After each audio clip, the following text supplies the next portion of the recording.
It's all for real this week, David. It's all real games. No more practice.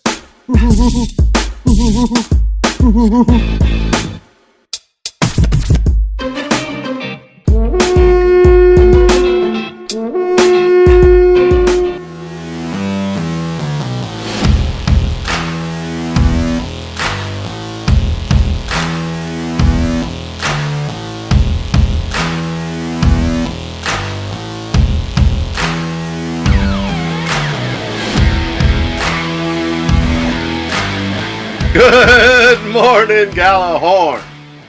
We're back. Good morning. We're back for another week. Only this one, the games count. Oh, meow, meow. Ugh, finally, I thought I was going to end up having to watch soccer. Fuck's sake. As you can birds are all see, fired up. that is my good buddy from his week absence, Drew Bunting. How you doing, Drew? Always feel good after a week in the psych ward. Yeah, baby. They let me out on good behavior. I'm doing much better now. Well, that's good. Well, I prepped that you were starting a construction project. What is that construction project and why?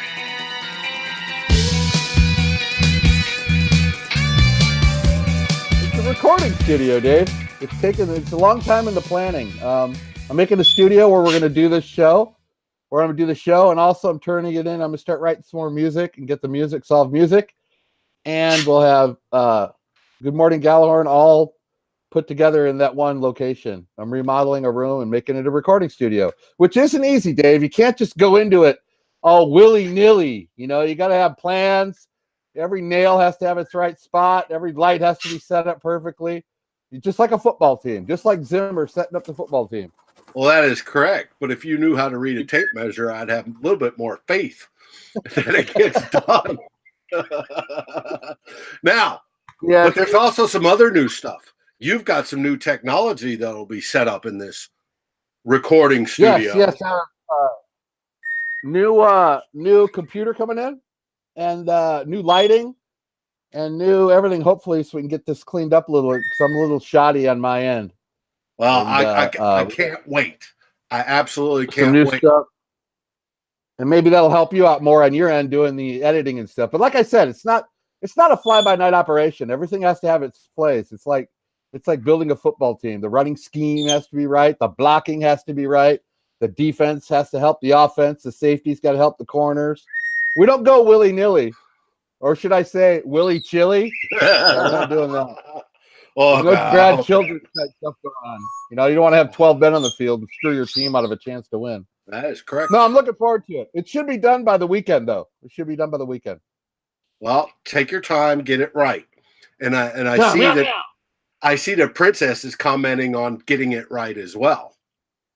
Princess is a huge part of it. She's going to help me in there building desks and shelves and everything.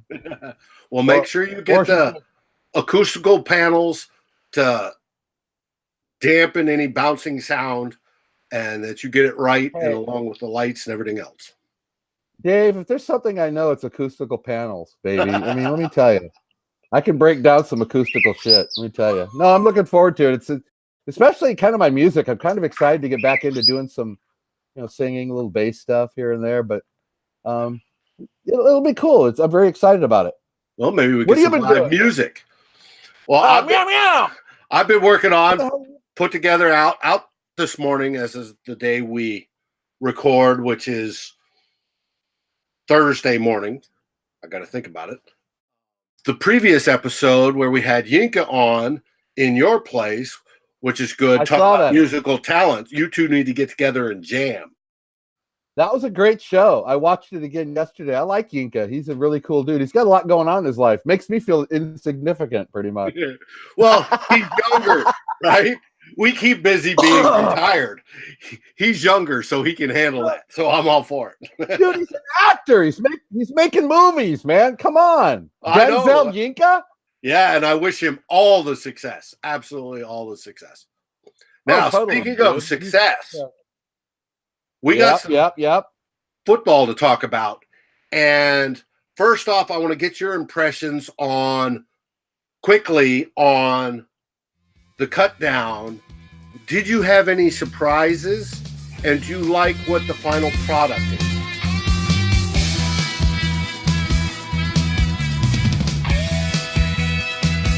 I didn't really have any surprises. I kind of went with what, Ted Glover did a write-up last week and a half ago or something. It was pretty close to what he said it would be. The wide receivers pretty much panned out how we thought it would.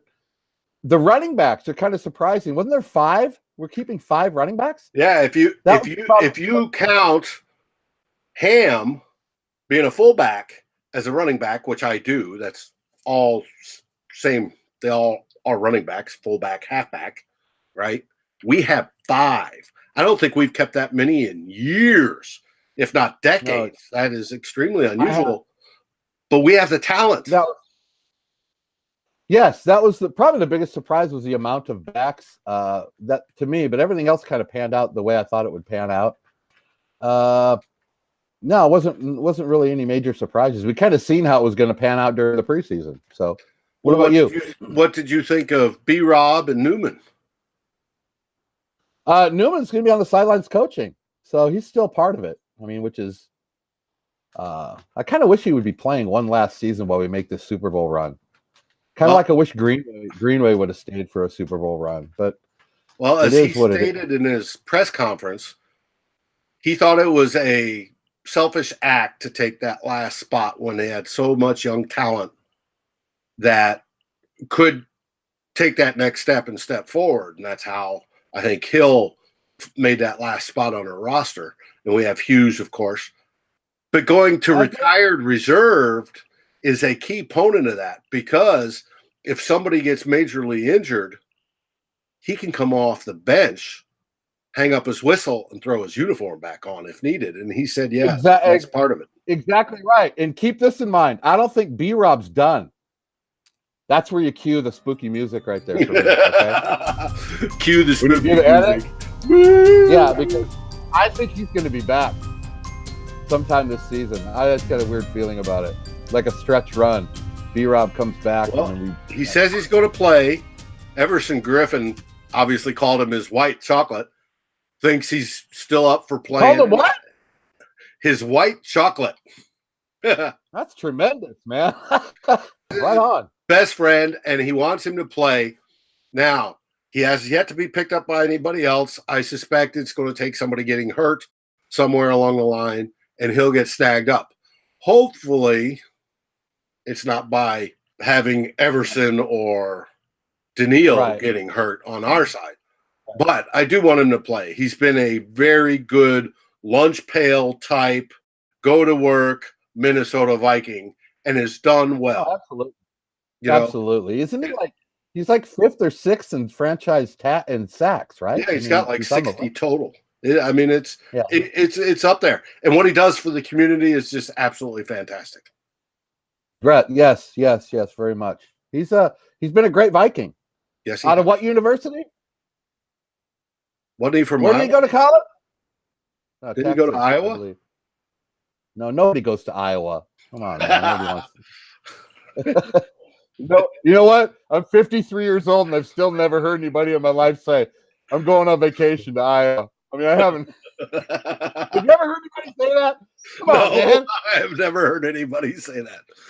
I've heard him say, I live in Iowa and I'm going to vacation in Florida, but not the other. Yeah, it's like Cleveland. Hey, where are you going on vacation? Cleveland. You ever heard that? No. Now that leads us into the spicy take of the day, brought to you by Tailgate Master. Hey, Drew was right. And you want to talk about spicy? I'll give you 2 of the absolute best for this weekend. Right here. You have First and 10 Pepper and Tears of Our Rivals. These are made, grown, organic by a friend of mine, Scott Backstrom, who's known as the Tailgate Master. These absolutely are fantastic. Try them out Sunday. It's all for real this week, David. It's all real games. No more practice. No more. Yep, and we've got a game tonight, which I'll watch, and I hope, because the Eagles are wearing a Super Bowl winning patch or commemoration on their jersey, and I hope they get their asses waxed. Ass waxing? Yes. Not the same as ass waxing in Tijuana. No. I've seen that. I've seen that live and up close, man. I was part of that one. No, but you want to talk about scary. Yeah. Ass waxing in TJ is not good. No, I hope they lose too. I mean, we have our reasons. Yes, we do. Yes, we do.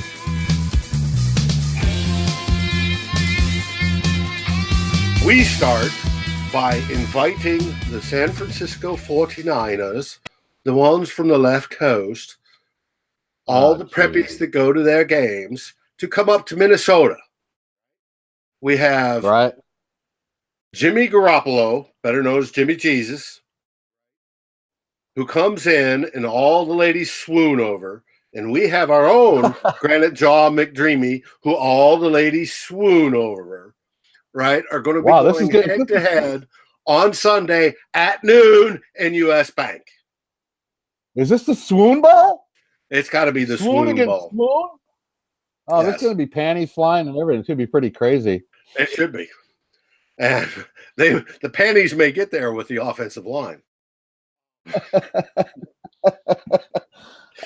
Geez, where do we begin on that? That's got to be the storyline, right? Compton is starting? What? Yes.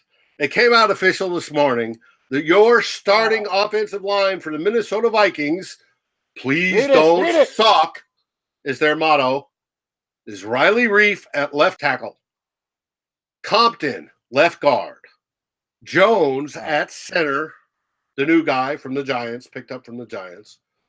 Right. Rimmers, a rim job at right guard, and Rashad Hill rounding it out at right tackle.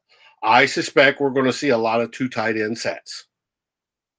I would have to agree. Isadora's not in the mix then. That's kind of... No, he'll come off the bench. What I'm afraid of is that, as most of us know, especially in the group, we don't have real high hopes for Compton. He has not displayed consistent quality where we wish it would be. But then like me on the show. Yeah. If Compton fails early, they very well could shove Jones to left guard and see Isadora come in at center. Isadora is going to be that swapping person for now until we get Elfline back. Brett Jones, he's going to left guard, and Elfline's going to be the center when Elfline comes back. That's how I see it playing out. But Compton's just the body to fill the spot. And he better not flub this up Sunday. I mean, come on, man. Well, as I have written, and it's just regurgitation from PFF, as long as the offensive line is not in the bottom 5, it doesn't really make a difference when it comes to wins, period. It's when you get top 5 offensive line, that does affect your win numbers. But that middle bunch, nah, it doesn't really matter. And we've got enough weapons everywhere else on the offense, from Stephon Diggs, Adam Thielen. You have Rudy at tight end, and I want to say even Morgan for that matter. You have Ham at fullback. You have Cooker, at halfback. You have Laytrain coming out of the backfield too. And all of those are premier players. So if the line does not do its job sufficiently, which I think it will do it sufficiently, we just move to a quicker pass game and more screens and stuff like that and be successful. It has worked before. Yeah, I was just going to say the quick passes, even quick play action passes, bubble screens, slants. Oh, the slant. Oh, Jesus, killing me. Yeah, but if we get Cousins throws the receiver open, okay, doesn't throw behind him, doesn't necessarily throw at him, but throws him open, i.e. if the receiver's coming across on a slant and he's like this, throw the ball right here. Not right here, right here. So that you're so that the quarterback is leading the receiver to wherever he wants to go. If he throws back shoulder, right, that tells the receiver he needs to pivot once he catches it and change direction into that direction. It's called right. A good quarterback throws his receivers open. We'll get yards after catch. Same in our running game. We had yards after hit that was 4th overall, period. Best ever, right? And through the preseason, and that just shocked the boys at PFF. We gained most of our yards after that initial hit. We do that Sunday, the offense will be fine. I suspect our defense will basically shut down, for the most part, San Francisco. Yes. We start this game out in the hole 10-0. I'm going to be pissed. Well, but if they start out 10-0 with that mentality and go get that 10 points back, I think we'll be fine. If they start out with, we've got to shut them down and we've got to score, I think we'll be fine. And as long as McDreamy stays efficient, right? I think we're going to put up enough points, and with the defense shut down San Francisco enough that we'll come out with a W. That we're completely talented across the board, higher ranked than San Francisco. Plus, they don't have McKinnon, which was a big part of their offense. I'm here in the Bay Area, he was all that's been talked about the last 3 months. So I know a lot was centered around him. And unfortunately, he's gone for the season. So they're in a kind of a scramble mode right now. But the only way we lose this game is if we give it to them, which we've been known to do in the past, handing games over for free. I don't want to see that shit anymore. I'm sick of it. I want to start dominating people. Especially people earn every. Yeah, I don't want to see teams going up and down the field on us, especially Jimmy Handsome. We got to bury that guy. First 2 passes, we got to whip his ass to make him think about it the rest of the day. Get in his head a little bit. I mean, this is our home field. This is our team. This is our skull chant. We got to kick their ass. There's no leaving, dominating for a half and letting teams come back like we did to the Saints in the playoffs. It's time we step on people and end this shit. End games early so we can get guys out of there and get the backups in and save snaps for the rest of the season. This is one of the games you got to save snaps in, Dave. Oh, I agree. You got to dominate. San Francisco there's no reason San Francisco should come in and win this game. Not even close. It should be a dagger shortly into the third quarter. Big dagger, Dave. Big dagger. Like Princess eating this peanut right here. Yeah, big dagger. Here, that peanut has no chance. She's about to devour it. Go ahead, Princess. Devour it. Devour it like Griffin. Come on, baby. Do a little Eric Kendricks on that peanut, baby. Let's see it. Speaking of Everson Griffin, he was talking to the press earlier this week, and he said something that I found real reminiscent. They asked him, what do you think about the defensive line? And from Daniil on the other side and Linval and Sheldon Richardson, that they're having the attitude of racing to the quarterback. They want to see which one of them gets there first. That works good. And I like that sort of mentality. They're going to be coming in going, that's my sack, right? Eller and Marshall used to do that. Well, it goes back to the old meet me at the quarterback saying that the Vikings used. And I think we're going to see a rebirth of that, because I think they're going to sit there and go, all right, you're buying dinner if I get more sacks today type deal. Something going on along those lines where it's a friendly little wager, go fishing, numerous stakes, whatever, as to who gets the most sacks. And I think, I think they'll stop the run on the way, right? But I think it's going to be hopefully a long, miserable day for Jimmy Jesus as Garoppolo drops back and he suddenly sees purple all around him. That's where you win games, is pressuring the quarterback, because they're not going to run on us, I don't think. I mean, Breed is a decent running back, but he's no Cook. they're going to have to beat us in the air, and the Vikings need to know that. So, right, and we've got a heck of a backfield. So I think, and more pressure on the quarterback brings up more interceptions also. So yep, and turnovers. We need to get out of the gate. Get out of the gate quick and not dick around with these guys. Let's get it going. Let's get it done. Absolutely. Is there anything you'd like to bring up on this show?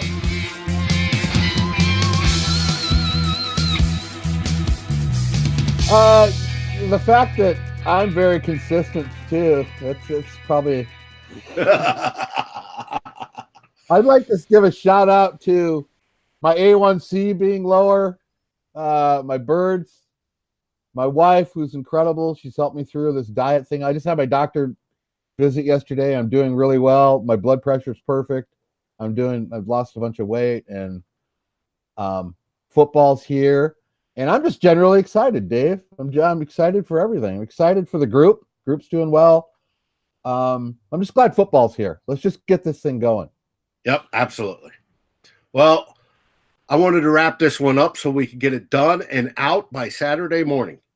So done and out, baby. Just like the Vikings are going to do early on Sunday. Like when you saw when did you see Ozzy Osbourne? What was it? 81. 81. You and the Ozzy Osbourne concert. I can't even visualize it, bro. Oh yeah, that's with Randy Rhoads, and it was at Tingley Stadium in Albuquerque, New Mexico. Went with a couple buddies from high school, and it just followed. Ozzy got in a whole lot of trouble for biting the head off of, I think it was a bat, some small animal, right? And I'm saying, sounds like something you did. Well, I'm saying, what's wrong with that? I did just that, not a bat. Oh. When I played ball in high school, I was known to get a little bit wound up and crazy when I got my game face on, right? Right, right. I got it. Quarterbacks' heads. As a defensive end, I wanted to psych that quarterback out so he was constantly thinking of me. You know, it was free rent inside his head. Well, one game I went out there and I grabbed a frog before the game. And I go out there as a captain. And we're standing out there, and the quarterback's out there, and everybody's out there, and the ref's going through, all right, heads, you would, and the flip and everything else. And I get up there, and I'm staring at this quarterback, just giving him a death stare. And he's like, what the hell's wrong with you? I took that frog, bit the head off, and spit it at him. And I said, this is you this game. Dave Stefano with the gamer effort. We won head off the toe. We won like 49-0 that day, and I had like 5 sacks. So it was beautiful. Oh, dude, we got to get a live update version of you biting the head off of a toad. That's sweet. But anyway, well done. I do want to tell everybody, thank you for watching. Hit subscribe, hit like, and be sure to hit that little bell. And also, what do we say, Drew? Meow, meow, Viking cow. Goal, everybody. Vikings win. Vikings win. Yes.